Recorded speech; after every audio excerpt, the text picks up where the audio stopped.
Yes, ma'am, no, recently, kahapon lang yun na kapag-participate sa declaration sa San Fernando, Bukidnon, as the first municipality of Region 10 to be declared as insurgency free.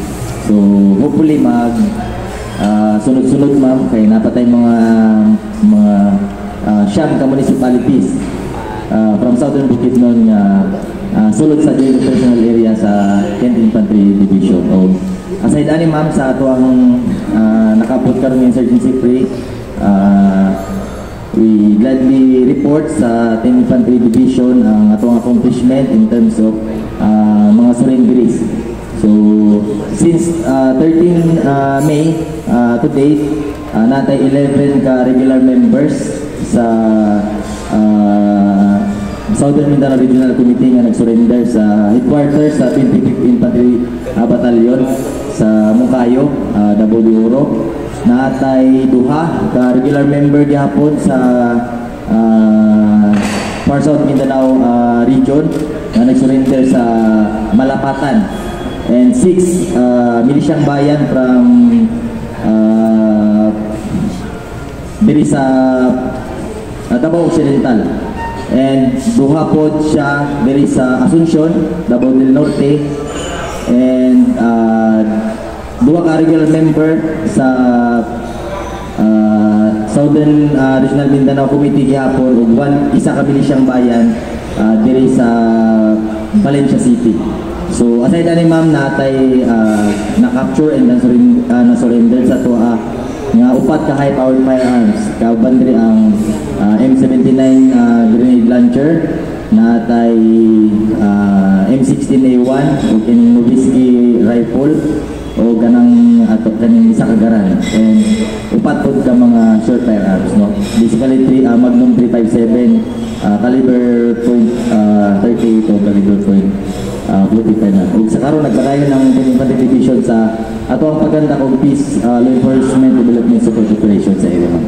Sir, unsa gani ang parameter, sir, na nag-declare ta og insurgency free sa San Fernando?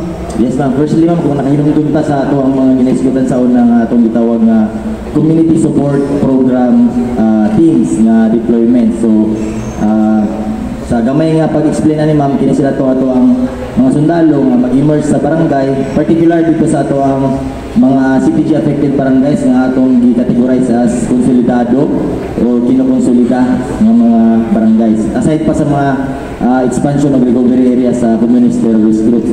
So after nato ni ma'am ma-address ang mga issues dito, ma-unearth ang mga political military structures sa mga communist terrorist groups and other parameters from the Joint Military Directive ng PNP series of 2020 kanang JLD 3 kung atong tawagon. Ma-clear na ito ma'am ang isa ka area, no? Dapat masabta na ito tanan nga ang declaration sa insurgency free is apil ang area nga gilihukan ang mga CPG affected areas o ikaduharan ng ato ang manpower o firepower nila. So basically na-clear na ito ang mga barangay. Dugay naman ta, wala tayong mga KKR barangays or CPG affected barangays, kaya na-clear na ito since 2022. And itong niaging December 14 ma'am, 2021, na-dismantle na ito to resolution po kining atong gitawag nga Guerrilla Front 55 nga isa ka grupo, kung nakainundong tanong ila marikit sila sa una nga na-dismantle na to sila from that year, and gisundan ni ma'am sa tibuok Sub-Regional Committee 5 kung sa Ilaman Dipol. So anong gina-explain na doon kay na-clear na nato ang area, na dismantle po nato itong mga naglihok apil ang San Fernando Bukidnon. Then recently lang ng April, sa pagnaog ni alias Kaloy ug ang siyam ka membro ug ang pagsunod sa pagnaog ito ilang remnants, na clear po na dismantle na recommend nato for dismantling ang Sub-Regional Central Capital Pedler through resolution number 26 validation sa area clearing validation within 10th Infantry Division and Police Regional Office 10 sa Bukidnon sa pagnaog nila.